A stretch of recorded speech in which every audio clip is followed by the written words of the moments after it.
ഈ ക്ലാസ്സിൽ നമ്മൾ 5 ചോദ്യങ്ങളെയാണ് വിശകലനം ചെയ്യാൻ പോകുന്നത്. അതായത് പരീക്ഷയ്ക്ക് ചോദിക്കാൻ ചാൻസ് ഉള്ള അല്ലെങ്കിൽ മിക്കപ്പോഴും പരീക്ഷയിൽ ആവർത്തിച്ചു വരുന്ന ചോദ്യങ്ങൾ. അപ്പോൾ ആദ്യത്തെ ചോദ്യം നമുക്ക് നോക്കാം. Rajesh enjoys dash action movies. ഇവിടെ ഓപ്ഷൻ തന്നിട്ടുണ്ട് watch, to watch, watching, watched. അതായത് ഇവിടെ എന്താ, അപ്പൊ ഈ വാച്ച് എന്ന് പറയുന്ന വാക്കാണെന്ന് നമുക്കറിയാം എന്താണ്, കാണുക എന്ന അർത്ഥം അല്ലേ. വാച്ച് മീൻസ് എന്താ, കാണുക. അപ്പൊ അങ്ങനെ അപ്പൊ ഇവിടെ എന്താ ഉദ്ദേശിക്കുന്നത്, രാജേഷ് എൻജോയ്സ്. എൻജോയ് എന്ന് പറയുന്ന വാക്കിന്റെ അർത്ഥം എന്താ, ആസ്വദിക്കുക എന്ന അർത്ഥം. അപ്പം രാജേഷ് എന്ത് ആസ്വദിക്കുന്നു, ആക്ഷൻ മൂവീസ് കാണുന്നത് ആസ്വദിക്കുന്നു. ഇതാണ് ഇവിടെ ഇങ്ങനെയാണ് ഈ ഉത്തരം ഇവിടെ വരേണ്ടത്. അപ്പോൾ നമുക്കിവിടെ തന്നിരിക്കുന്ന ചോദ്യം, ഈ ബ്ലാങ്ക് ആയി കിടക്കുന്ന ഭാഗത്ത് ഇവിടെ തന്നിരിക്കുന്ന ഓപ്ഷൻ എടുത്ത് എഴുതുക. ആ ഓപ്ഷനിൽ ഏതെങ്കിലും എടുത്ത് എഴുതുക, നമുക്ക് ആൻസർ ആയിട്ട് തോന്നുന്ന എടുത്ത് എഴുതുക എന്നുള്ളതാണ് ഇവിടെ ഉദ്ദേശിക്കുന്നത്. അപ്പം ഈ തന്നിരിക്കുന്ന ക്വസ്റ്റ്യൻ ഏത് ടോപ്പിക്കുമായി ബന്ധപ്പെട്ടുള്ള ക്വസ്റ്റ്യൻ ആണ്, ഇൻഫിനിറ്റീവ്സുമായി ബന്ധപ്പെട്ട ടോപ്പിക്സ് ആണ്. എന്താ ഇൻഫിനിറ്റീവ്സ് കൊണ്ട് ഉദ്ദേശിക്കുന്നത്, കാലരൂപമില്ലാത്ത വെർബ് അല്ലെങ്കിൽ ടെൻസ് ഫോം ഇല്ലാത്ത വെർബാണ് ഇൻഫിനിറ്റീവ്സ്.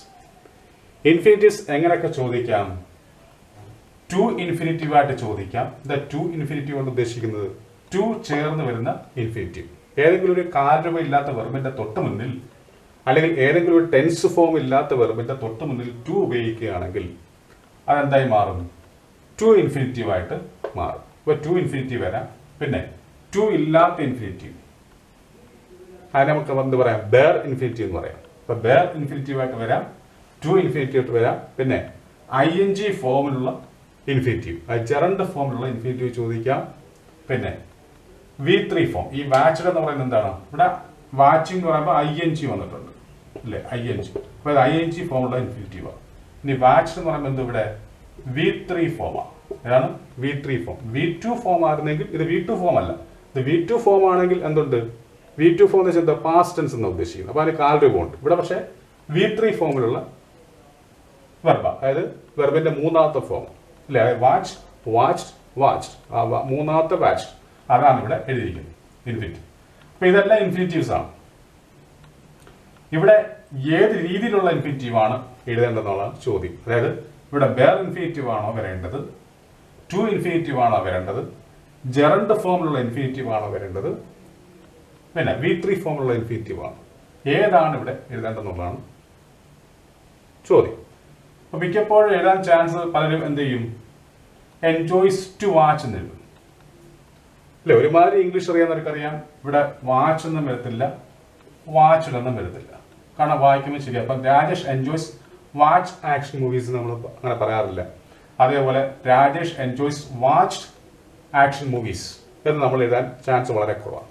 പിന്നെ നമ്മളെ കൺഫ്യൂസ് ചെയ്യിപ്പിക്കാൻ വേണ്ടിയാണ് ഞാൻ ഇട്ടിരിക്കുന്നത്. ടു വാച്ച് ആണോ വാച്ചിങ് ആണോ നമ്മൾ പറഞ്ഞു നോക്കുമ്പോൾ Rajesh enjoys to watch action movies നമ്മൾ നോക്കുമ്പോൾ വലിയ കുഴപ്പമൊന്നും കാണുന്നില്ല അല്ലെ. നമ്മളങ്ങനെ പറയാൻ ശ്രമിക്കുകയാണെങ്കിൽ ചിലപ്പോഴൊക്കെ പലരും പറയാറുണ്ടായിരിക്കാം. പക്ഷെ അത് കറക്റ്റ് യൂസേജ് അല്ല, അങ്ങനല്ല. അപ്പം ടു വാച്ച് എന്ന് പറഞ്ഞാൽ അത് തെറ്റാണ്.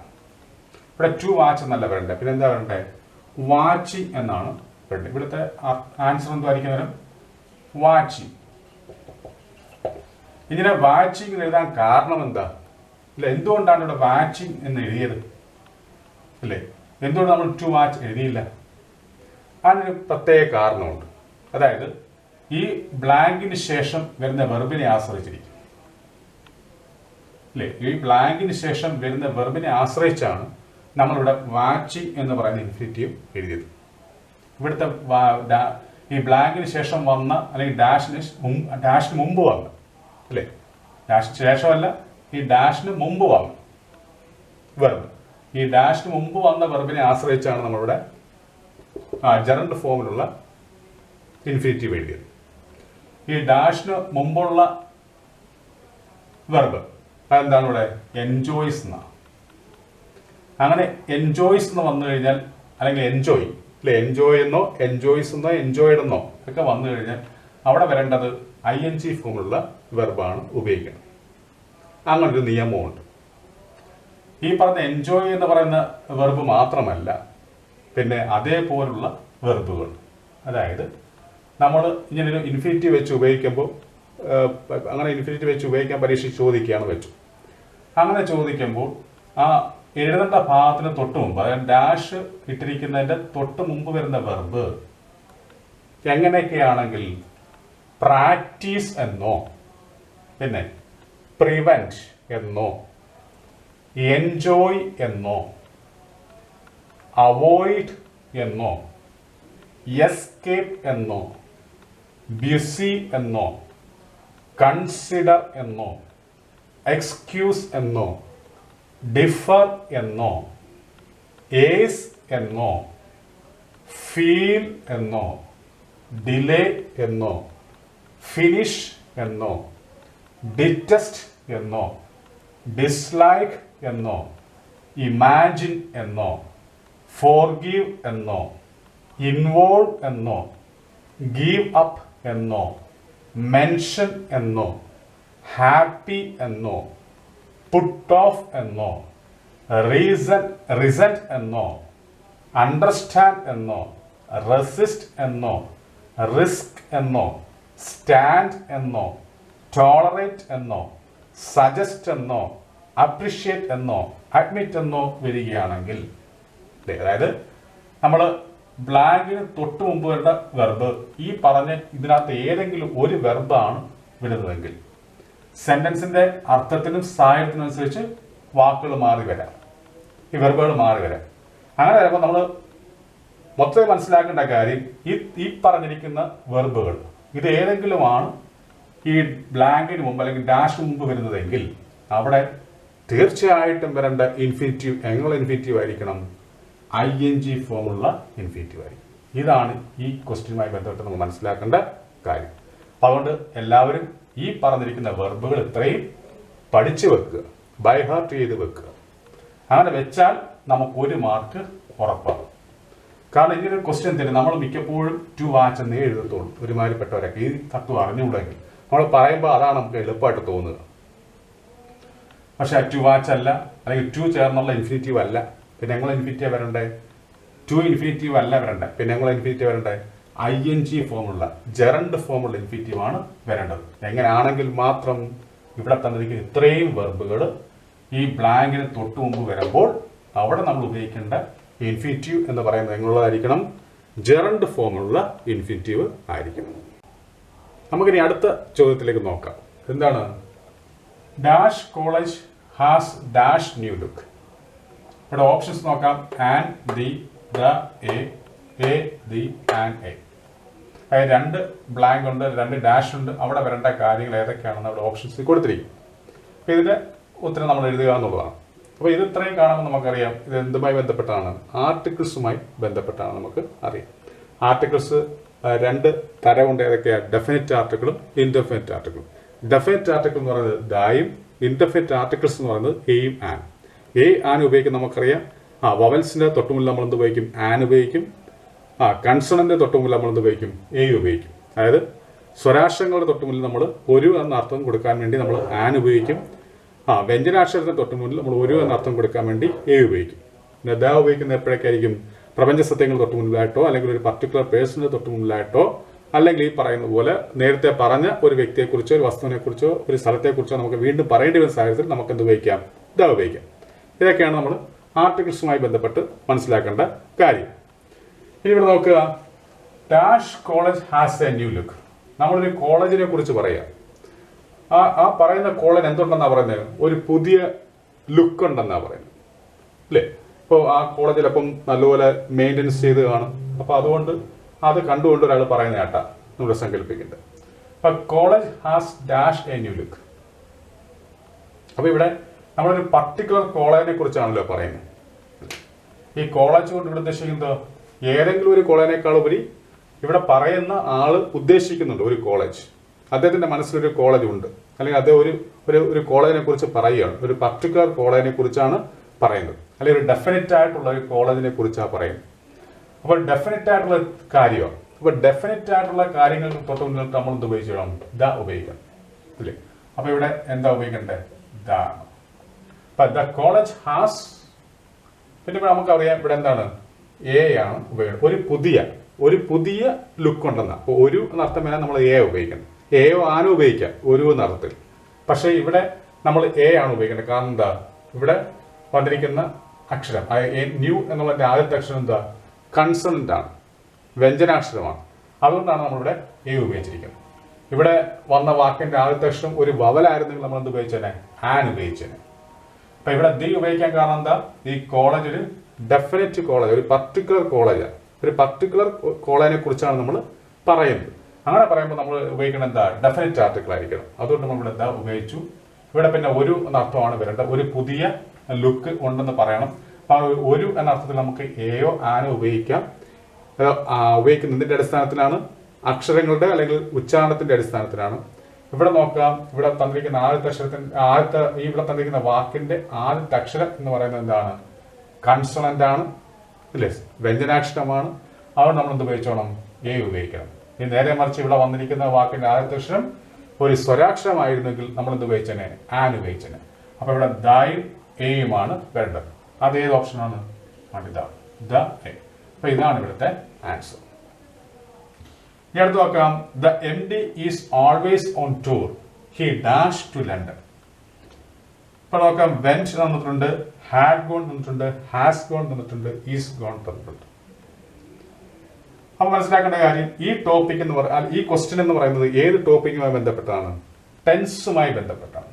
എന്താണ്, ടെൻസ് ഫോം. ടെൻസ് ഫോമുമായി, ടെൻസസുമായി ബന്ധപ്പെട്ട ഉള്ള ടോപ്പിക്കാണ് ഇത്. അപ്പൊ ആർട്ടിക്കിൾ നമ്മൾ ആദ്യം പഠിച്ചത് എന്തുമായി ബന്ധപ്പെട്ടുള്ളതാണ്, ഇൻഫിനിറ്റീവ്സുമായി ബന്ധപ്പെട്ടാണ്. രണ്ടാമത്തെ ക്വസ്റ്റ്യൻ ആർട്ടിക്കിളുമായി ബന്ധപ്പെട്ട ക്വസ്റ്റ്യനാണ്. മൂന്നാമത്തെ ക്വസ്റ്റ്യൻ എന്തുമായി ബന്ധപ്പെട്ടാണ്, ടെൻസുമായി ബന്ധപ്പെട്ടാണ്. അപ്പൊ ഇവിടെ കറക്റ്റ് ടെൻസ് ഫോം എഴുതാനാണ്. അതായത് ഗോ എന്ന് പറയുന്ന പോകുക എന്നർത്ഥം വരുന്ന, അല്ലേ, ഗോ, ആ ഗോയുടെ യഥാർത്ഥ ടെൻസ്, ഈ സെന്റൻസുമായി യോജിക്കുന്ന തരത്തിലുള്ള ടെൻസ് ഫോം. ഇപ്പൊ നോക്കാം, ഈ വെന്റ് എന്ന് പറയുന്നത് എന്താ, സിമ്പിൾ പാസ്റ്റ് ആണ്. ഗോയുടെ സിമ്പിൾ പാസ്റ്റ് ആണ് എന്തോന്ന്, വെന്റ്. ഇനി ഹാഡ് ഗോൺ എന്ന് പറയുമ്പോഴോ പാസ്റ്റ് പെർഫെക്റ്റ് ഫോമാണ്. ഹാസ് ഗോൺ എന്ന് പറയുമ്പോൾ പ്രസന്റ് പെർഫെക്റ്റ് ഫോമാണ്. ഇനി ഈസ് ഗോൺ ഇതെന്ന് പറയുന്നത് സിമ്പിൾ പ്രസന്റ് ആണ്. പക്ഷേ ഇത് ഏത് വോയിസ് ആണ്, പാസീവ് വോയിസ് ആണ്, അല്ലെ. ഇത് സിമ്പിൾ പ്രസന്റ് ആണ് ഈ തന്നിരിക്കുന്ന ഈസ് ഗോൺ എന്ന് പറയുന്നത്. പക്ഷെ അത് ഏത് വോയിസ് ആണ്, പാസീവ് വോയിസ് ആണ്. ഇവിടെ നോക്കുക, നമുക്ക് തന്നിരിക്കുന്ന ഈ സെന്റൻസ് ഇവിടം വരെ തന്നെ ഇത് കഴിഞ്ഞുള്ള ഇവിടെ ആണ് നമ്മൾ എഴുതേണ്ടത്. അപ്പൊ ഹി ഡാഷ് ടു ലണ്ടൻ എന്ന് പറഞ്ഞ ആ ഭാഗം എന്ന് പറയുന്നത് ഏത് വോയിസ് ആണ്, ആക്റ്റീവ് വോയിസ് ആണ്. കാരണം ആക്റ്റീവ് വോയിസ് എന്ന് പറഞ്ഞാൽ എന്താ, സബ്ജക്റ്റിന് പ്രാധാന്യം കൊടുക്കുക. ഇവിടെ ഹി എന്ന് പറഞ്ഞ സബ്ജക്റ്റ്, ആ സബ്ജക്റ്റിന് പ്രാധാന്യം കൊടുത്തുകൊണ്ട് പറഞ്ഞിരിക്കുകയാണ്. അതുകൊണ്ട് അത് ആക്റ്റീവ് വോയിസ് ആണ്. അപ്പൊ തീർച്ചയായിട്ടും അവിടെ ഈ പാസീവ് വോയിസ് ഉള്ള രൂപം വേണ്ട. ഇനി നമ്മുടെ കയ്യിൽ ബാക്കിയുള്ളത് ഈ മൂന്ന് കാര്യങ്ങളാണ്. ഈ വെന്റ് എന്ന് പറഞ്ഞ സിമ്പിൾ പാസ്റ്റ് ആണ്. ഇവിടെ പറഞ്ഞിരിക്കുന്ന സെന്റൻസ് സിമ്പിൾ പാസ്റ്റ് ആണോ നോക്കാം. The MD is always on tour. ഈ ഈസ് എന്ന് പറയുന്ന സംഭവം കണ്ടപ്പോഴേ നമുക്ക് മനസ്സിലായി അതെന്താണ്, പ്രസന്റ് ടെൻസ് ആണ്, അല്ലേ. പ്രസന്റ് ടെൻസും ആണ്, ഒപ്പം ഈ MDയുടെ ഒരു ഹാബിച്വൽ ആക്ഷനും കൂടാണ്. എന്താ ഇവിടെ പറയുന്നത്, ശീലമാണ്, അല്ലെങ്കിൽ അയാൾ റെഗുലറായിട്ട് ചെയ്യുന്ന അല്ലെങ്കിൽ പതിവായി ചെയ്യുന്ന കാര്യമാണ്. പതിവായി ചെയ്യുന്ന കാര്യങ്ങൾ നമ്മൾ എപ്പോഴും ഏ ടെൻസിലെ പറയാവൂ, സിമ്പിൾ പ്രസന്റിലെ പറയാവൂ. അപ്പൊ ഇവിടെ the MD is always on tour. എന്താണ്, MD മിക്കപ്പോഴും ടൂറിലാണ്. അപ്പൊ അദ്ദേഹത്തിന്റെ ഒരു റെഗുലർ ആക്ഷനാണ്, അല്ലെങ്കിൽ അദ്ദേഹത്തിന്റെ ഒരു പതിവ് ശീലമാണ്, അദ്ദേഹത്തിന്റെ പതിവായി ചെയ്യുന്ന ഒരു കാര്യമാണ്. അപ്പൊ അതുകൊണ്ട് ഇത് പ്രസന്റ് ടെൻസിലാണ് പറഞ്ഞിരിക്കുന്നത്. പിന്നെ അടുത്ത സെന്റൻസ് പറയുകയാണ് നമ്മൾ. അപ്പം ഈ തന്നിരിക്കുന്ന ഈ രണ്ട് സെന്റൻസും ഏത് ടെൻസിലാണ് നമ്മൾ പറയേണ്ടത്, പ്രസന്റ് ടെൻസിലാണ്. കാരണം എന്താ, ഈ ഫസ്റ്റ് സെന്റൻസിലുള്ള സൂചനയിൽ നമുക്ക് കിട്ടി ഇത് ഏത് ടെൻസ് ആണെന്ന്. ഫസ്റ്റ് സെന്റൻസിലൂടെ തന്നെ നമുക്ക് മനസ്സിലായി ഇത് ഏത് ടെൻസ് ആണെന്ന്, പ്രസന്റ് ടെൻസ് ആണ്. അപ്പൊ പ്രസന്റ് ടെൻസ് ആയതുകൊണ്ട് ഇവിടെ പ്രസന്റ് ടെൻസിലെ ഏതെങ്കിലും രൂപമായിരിക്കണം ഇവിടെ വരേണ്ടത്. നമുക്കറിയാം ഓരോ ടെൻസിലും 4 പിരിവുകൾ വീതമുണ്ട്, 4 ഫാക്ടേഴ്സ് ഉണ്ട്, അല്ലെ. പ്രസന്റ് ടെൻസിനുണ്ട്, പാസ്റ്റ് ടെൻസിനുണ്ട്, ഫ്യൂച്ചർ ടെൻസിനുണ്ട്. പ്രസന്റ് ടെൻസിന്റെ 4 ഫാക്ടേഴ്സ് ഏതൊക്കെയാണ്, simple present, present continuous, present perfect, present perfect continuous tense. ഇതേപോലെ 4 മറ്റ് 2 ടെൻസുകൾക്കും ഉണ്ട്. അപ്പൊ ഇവിടെ പ്രസന്റ് ടെൻസുമായി ബന്ധപ്പെട്ടേ നമ്മൾ ചിന്തിക്കാൻ പാടുള്ളൂ. അതുകൊണ്ട് തന്നെ ഈ വെന്റ് എന്നുള്ളത് പാസ്റ്റ് ഫോം ആണ്, അത് വേണ്ട. ഹാഡ് ഗോൺ എന്നുള്ളതും എന്താണ്, പാസ്റ്റ് ഫോമാണ്, അതും വേണ്ട. പിന്നെ നമുക്ക് ഇവിടെ ഉള്ളത് ഏതാ? Has gone. ഈ ഹാസ് ഗോൺ പറഞ്ഞ ഈ ടെൻസ് ആണ് പ്രസന്റ് പെർഫെക്റ്റ് ആണ്. ഏതാണ്? പ്രസന്റ് പെർഫെക്റ്റ് അല്ലേ? അപ്പൊ എന്തുകൊണ്ടാണ് നമ്മളിവിടെ പ്രസന്റ് പെർഫെക്റ്റ് പറയാൻ കാരണം? ഇവിടെ എന്താ പറഞ്ഞിരിക്കുന്നത്? എം ഡി എല്ലായ്പ്പോഴും ടൂറിലാണ്. അദ്ദേഹം ഇപ്പോൾ എവിടാണ് അല്ലെ? അപ്പം ഒരാൾ വന്ന് നോക്കിയപ്പോൾ എം ഡി കാണുന്നില്ല. എം ഡിയെ കുറിച്ച് തിരക്ക്, എം ഡി എന്ത്? അപ്പം പറയും, ആരോടാണോ അന്വേഷിച്ചത് അയാൾ പറയാണെന്ത്, എല്ലായ്പ്പോഴും അദ്ദേഹം ടൂറിലാണ്. പക്ഷേ ഇപ്പോൾ അദ്ദേഹം എങ്ങോട്ട് പോയിരിക്കുകയാണ്? ലണ്ടനിലേക്ക് പോയിരിക്കുകയാണ്. ഇവിടുത്തെ വെർബ്, അതായത് പോയിരിക്കുക അല്ലെങ്കിൽ പോയിരിക്കുന്നു അല്ലെങ്കിൽ അദ്ദേഹം ലണ്ടനിൽ പോയിരിക്കുന്നു എന്ന് പറയുമ്പോൾ അവിടുത്തെ വെർബിന് അവിടെ ചെയ്തു കഴിഞ്ഞൊരു കാര്യമാണ് അല്ലേ? ഇവിടെ പോയി എന്ന് പറയുമ്പോൾ അത് ചെയ്തു കഴിഞ്ഞ കാര്യമാണ്. പക്ഷേ ആ ചെയ്ത കഴിഞ്ഞ കാര്യത്തിന് ഇപ്പോഴും പ്രാധാന്യമുണ്ടെങ്കിൽ അല്ലെങ്കിൽ ഇപ്പോഴും പ്രസക്തി ഉണ്ടെങ്കിൽ അല്ലേ? ഇപ്പം നമ്മളൊരു ചെയ്ത ഒരു കാര്യം നമ്മൾ എപ്പോൾ ചെയ്തോ ആയിക്കോട്ടെ, അത് കഴിഞ്ഞ കാലത്തിൽ ചെയ്തതായിരിക്കുമല്ലോ. അപ്പം കഴിഞ്ഞ കാലത്തിൽ ചെയ്ത ഒരു കാര്യത്തിന് ഇപ്പോഴും പ്രസക്തി ഉണ്ടെങ്കിൽ, പ്രാധാന്യമുണ്ടെങ്കിൽ, അങ്ങനെയുള്ള വെർബ് നമ്മൾ ഏത് ടെൻസിലേ പറയാവൂ? പ്രസന്റ് പെർഫെക്റ്റ് ടെൻസിലേ പറയാം. പ്രസന്റ് പെർഫെക്റ്റ് ടെൻസിന് പൊതുവെ 2 ഉപയോഗങ്ങളാണുള്ളത്. എന്താണ്? ആദ്യത്തെ ഉപയോഗം എന്തുവാ? ഇപ്പോൾ നടന്നു കഴിഞ്ഞ ഒരു കാര്യത്തെ സൂചിപ്പിക്കാൻ നമുക്ക് പ്രസന്റ് പെർഫെക്റ്റ് ടെൻസ് ഉപയോഗിക്കാം. അത് ഇപ്പോൾ നമ്മൾ അങ്ങോട്ട് ചെയ്തു കഴിഞ്ഞൊരു കാര്യം. രണ്ടാമത്തെ ഉപയോഗം എന്താണ്? കഴിഞ്ഞകാല ക്രിയകൾക്ക് ഇപ്പോഴും പ്രസക്തി ഉണ്ടെങ്കിൽ, പ്രാധാന്യമുണ്ടെങ്കിൽ, അങ്ങനെയുള്ള ടെൻസുകൾ നമ്മൾ ഏത് ടെൻസിൽ ഉപയോഗിക്കാവൂ? Present perfect ടെൻസിലെ ഉപയോഗിക്കാവൂ. ആ നിയമം വെച്ചുകൊണ്ടാണ് നമ്മളിവിടെ ഏതെഴുതിയിരിക്കുന്നത്? ഹാസ് ഗോൺ എന്നുള്ള ആൻസർ എഴുതിയിരിക്കുന്നത്. മനസ്സിലാണല്ലോ? അപ്പോൾ ഇവിടെ എന്താ? The M D is always on tour, he dash to London. അദ്ദേഹം ലണ്ടനിൽ പോയിരിക്കുകയാണ്. ആ പോയിരിക്കുന്നതിൽ ഇപ്പോഴും പ്രസക്തിയുണ്ട്. കാരണം എന്താ? ഇപ്പോൾ എം ഡി ഇവിടെ ഇല്ല അല്ലെ? ഒരാൾ വന്ന് ചോദിക്കുന്നു എം ഡി എവിടെയാണ്? അപ്പൊ എം ഡി ഇവിടെ പോയിരിക്കുകയാണ്, ടൂറിന് പോയിരിക്കുകയാണ്. അപ്പം ഇത് എന്താണ്? ഇവിടെ പാസ്റ്റ് ടെൻസ് വരത്തില്ല അല്ലേ? പാസ്റ്റ് ഫോമുകൾ ഒരിക്കലും ഇവിടെ വരത്തില്ല. എന്താ കാര്യം? ഈ പറയുന്ന സെന്റൻസ് മൊത്തം നമ്മൾ ഏത് ടെൻസിലാണ് പറയേണ്ടത്? പ്രസന്റ് ടെൻസിലാണ് പറയുന്നത്. ഫസ്റ്റ് സെന്റൻസ് തന്നെ തുടങ്ങിയിരിക്കുന്നത് പ്രസന്റ് ടെൻസിലാണ്. അതുകൊണ്ട് നമ്മളിവിടെ പാസ്റ്റ് ടെൻസിനെ കുറിച്ച് ചിന്തിക്കേ പാടില്ല, പ്രസന്റിനെ കുറിച്ച് മാത്രമേ ചിന്തിക്കാവൂ. പ്രസന്റ് ടെൻസിൽ എന്തുകൊണ്ട് പ്രസന്റ് പെർഫെക്റ്റ് തന്നെ വന്നു? ഇവിടെ വേണമെങ്കിൽ എന്തൊക്കെ വരാം? വേണമെങ്കിൽ സിമ്പിൾ പ്രസന്റ് വരാം അല്ലെ? പ്രസന്റ് ടെൻസിൽ 4 പിരിവുകളുണ്ടല്ലോ. അതുകൊണ്ട് പ്രസന്റ് ടെൻസിലെ ആദ്യത്തെ പിരിവായ സിമ്പിൾ പ്രസന്റ് വേണമെങ്കിൽ വരാം, അല്ലെങ്കിൽ വരാമായിരുന്നു. ഇനി പ്രസന്റ് കണ്ടിന്യൂസ് ടെൻസ് വരാമായിരുന്നു, പ്രസന്റ് പെർഫെക്റ്റ് കണ്ടിന്യൂസ് ടെൻസ് വരാമായിരുന്നു അല്ലേ? എന്തുകൊണ്ട് പ്രസന്റ് പെർഫെക്റ്റ് തന്നെ ഇവിടെ എഴുതാൻ കാരണം? ആ കാരണമാണ് ഞാൻ ആദ്യം പറഞ്ഞത്. എന്തോന്ന്? കഴിഞ്ഞകാല ക്രിയകൾക്ക്, അല്ലെങ്കിൽ ഏതെങ്കിലും ഒരു ക്രിയയ്ക്ക് അത് ചെയ്തു കഴിഞ്ഞൊരു കാര്യമാണെങ്കിൽ ആ ക്രിയയ്ക്ക് ഇപ്പോഴും അല്ലെങ്കിൽ ആ വെർബിന് ഇപ്പോഴും പ്രസക്തി ഉണ്ടെങ്കിൽ അല്ലെങ്കിൽ പ്രാധാന്യമുണ്ടെങ്കിൽ അങ്ങനെയുള്ള ക്രിയകൾ എപ്പോഴും നമ്മൾ ഏത് ടെൻസിലേ ഉപയോഗിക്കാവൂ? Present perfect ടെൻസിലേ ഉപയോഗിക്കാവൂ. അതുകൊണ്ടാണ് ഇവിടെ നമ്മൾ ഹാസ് ഗോൺ നമ്മൾ ഉത്തരമായി വരുന്നത്. അടുത്ത ക്വസ്റ്റ്യൻ നമുക്ക് നോക്കാം. Rani ask the girl dash. Options: what is she doing, what she is doing, what was she doing, what she was doing. അപ്പൊ ഈ ചോദ്യം കാണുമ്പോൾ നമുക്ക് മനസ്സിലായത് എന്താണ്? റിപ്പോർട്ടർ സ്പീച്ചുമായി ബന്ധപ്പെട്ടതാണ്. ഈ ചോദ്യം റിപ്പോർട്ടർ സ്പീച്ച് എന്ന് പറയുന്ന ടോപ്പിക്കുമായി ബന്ധപ്പെട്ടതാണ്. അതായത് റാണി പെൺകുട്ടിയോട് ചോദിച്ചു, എന്ത് ചോദിച്ചു എന്നുള്ളതാണ് നമ്മൾ റിപ്പോർട്ട് ചെയ്യേണ്ടത് ആണല്ലോ. അങ്ങനെ റിപ്പോർട്ട് ചെയ്യുന്നത് എന്തിനെ ആശ്രയിച്ചാണ്?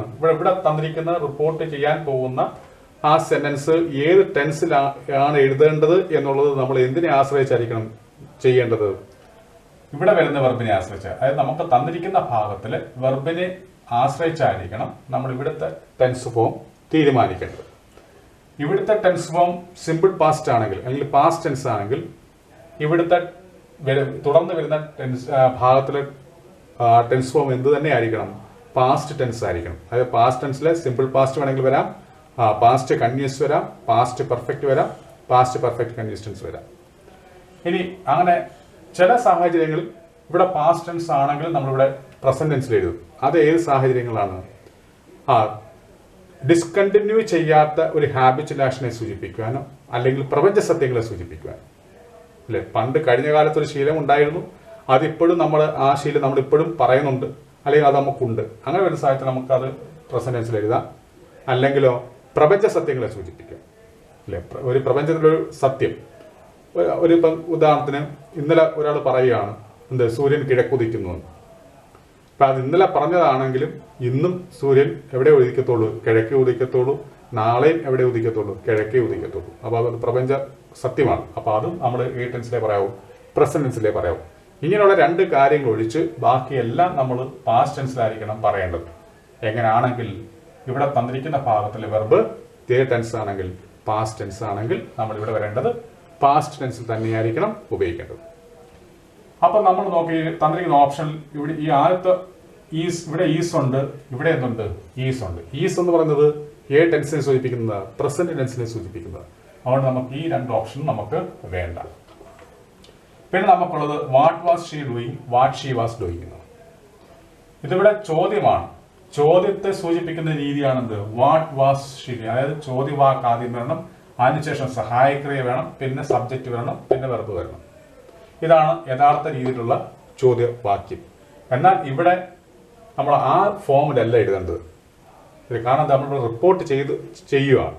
ഒരാൾ പറഞ്ഞ കാര്യം അതേപടി നമ്മളങ്ങ് പറയത്തില്ലല്ലോ അല്ലെ. അങ്ങനെ ചോദിച്ചു എന്ന് അവൾ പറഞ്ഞു എന്നൊക്കെയല്ലേ നമ്മൾ പറയുന്നത്. അപ്പൊ അങ്ങനെ വരുന്ന സമയത്ത് ആ ചോദ്യത്തെ നമ്മൾ ഇൻട്രോഗേറ്റീവ് സ്റ്റൈലിൽ എഴുതാൻ പാടില്ല. നമ്മൾ ഏത് സ്റ്റൈലിൽ എഴുതാവൂ, സ്റ്റേറ്റ്മെന്റ് രൂപത്തിൽ എഴുതാവൂ. അതായത് സബ്ജക്റ്റ് ആദ്യം വരണം, അതിനുശേഷം വെർബ് വരണം, അല്ലെങ്കിൽ സഹായക്രിയ അതിനുശേഷം വെർബ് അല്ലേ. ഈ ഓർഡർ ആയിരിക്കണം നമ്മൾ ഒരു ഇൻട്രോഗേറ്റീവ് സെന്റൻസിനെ റിപ്പോർട്ട് ചെയ്യുമ്പോൾ നമ്മൾ എഴുതേണ്ടത്. അപ്പൊ അങ്ങനെ വരുമ്പോൾ ഇവിടുത്തെ ആൻസർ ഏതാണ്, വാട്ട് ഷീ വാസ് ഡൂയിങ് എന്നുള്ളതാണ് ഇവിടുത്തെ ആൻസർ. അപ്പം Rani asked the girl what she was doing. അടുത്ത ക്വസ്റ്റ്യൻ നോക്കാം. I hope they will come soon dash. ഇവിടെ don't I, do I, will they, won't they. അപ്പൊ ഇത് നമുക്ക് എന്ത് മനസ്സിലായി, ഇത് ക്വസ്റ്റ്യൻ ടാഗുമായി ബന്ധപ്പെട്ട ഒരു ചോദ്യമാണെന്ന് മനസ്സിലായി. അപ്പൊ ഇവിടെ മിക്കവാറും ഉള്ളവർ എന്ത് ചെയ്യും, അല്ലെങ്കിൽ നമ്മൾ എന്താ പഠിച്ചു വെച്ചേക്കുന്നത്, ക്വസ്റ്റ്യൻ ടാഗ് എഴുതുമ്പോൾ നമ്മൾ എഴുതാൻ ചോദിക്കുമ്പോൾ നമ്മൾ ആദ്യം എന്ത് ചെയ്യണം, തന്നിരിക്കുന്ന സെന്റൻസിലെ സഹായക്രിയയെ കണ്ടെത്തിയിട്ട് ആ സഹായക്രിയ അങ്ങോട്ട് എടുത്തെഴുതുക. എന്നിട്ട് എന്ത് ചെയ്യണം, തന്നിരിക്കുന്ന സെന്റൻസ് പോസിറ്റീവ് ആണെങ്കിൽ ആ സഹായക്രിയയുടെ കൂടെ ഇൻഡ് ചേർക്കുക, എന്നിട്ട് പ്രൊനൗൺ ഓഫ് ദ സബ്ജക്റ്റ് എഴുതുക. ഇനി നെഗറ്റീവ് ആണെങ്കിൽ നമ്മൾ ഇൻഡ് ചേർക്കേണ്ട, പോസിറ്റീവായിട്ട് ഇൻഡ് എന്ന് ഉദ്ദേശിക്കുന്ന നോട്ടിന്റെ ചെറിയ രൂപമായ ഇൻഡ്. ഇപ്പൊ ഡോണ്ട്, ഇവിടെ ഡു ഇൻഡ്, എന്താ ഡോൺ, അതാണ് ഡോണ്ട് എന്ന് വന്നത്, അതായത് നോട്ടിന്റെ ചെറിയ രൂപം. അപ്പം നെഗറ്റീവ് ആണെങ്കിൽ ഇവിടെ പോസിറ്റീവ് മതി, അതായത് ഇൻഡ് വേണ്ട. അപ്പൊ അങ്ങനെ നമ്മൾ ചെയ്ത് നോക്കുമ്പോൾ ഇവിടെ ഐ ഹോപ്പ്, ഈ ഹോപ്പ് ആണ് ഇവിടുത്തെ വെർബ്. ഈ ഹോപ്പിലെ സഹായക്രിയ എന്ന് പറഞ്ഞാൽ ഡു ആണ്.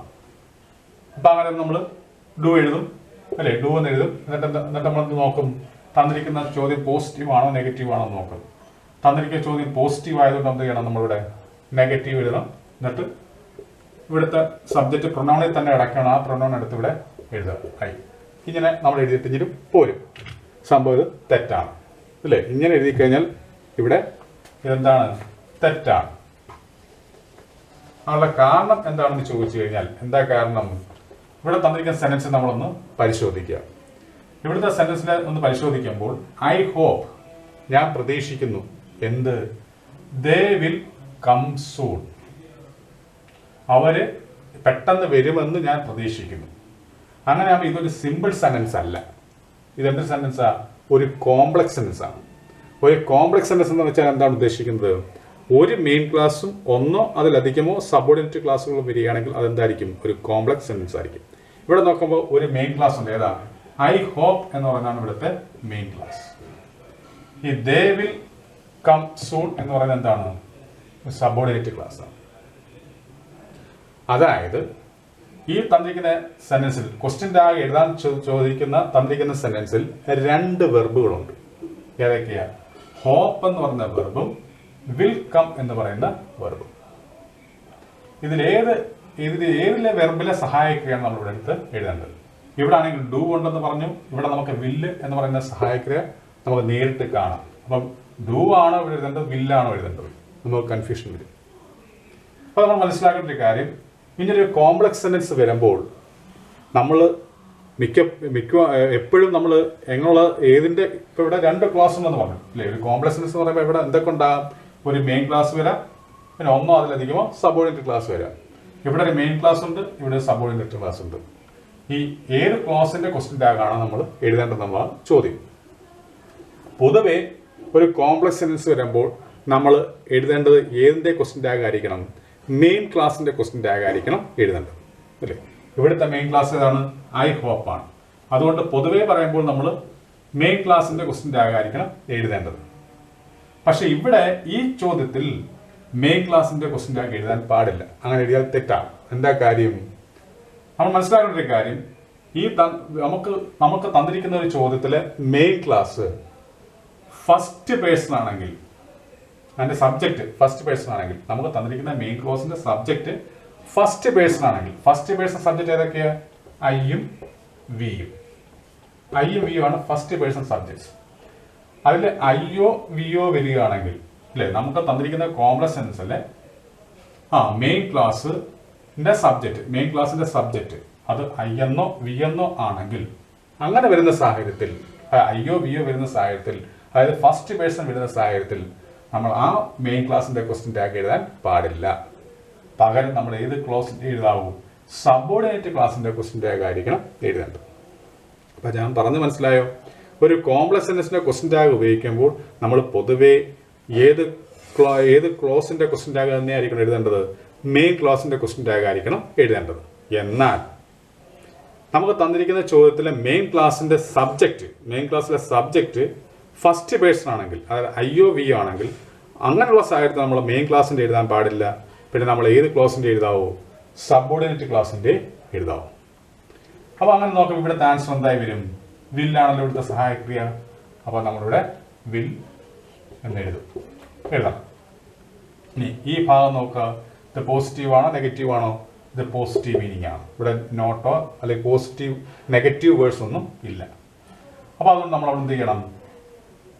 നോട്ട് ഉപയോഗിക്കണം. അങ്ങനെ വില്ലിന്റെ കൂടെ നോട്ട് ഉപയോഗിക്കുമ്പോൾ എന്തായി വരും? വോണ്ട് എന്ന് വരും. എന്ത് വരും? വിൽ നോട്ടിന്റെ വീക്ക് ഫോം അതാണ് വോണ്ട്.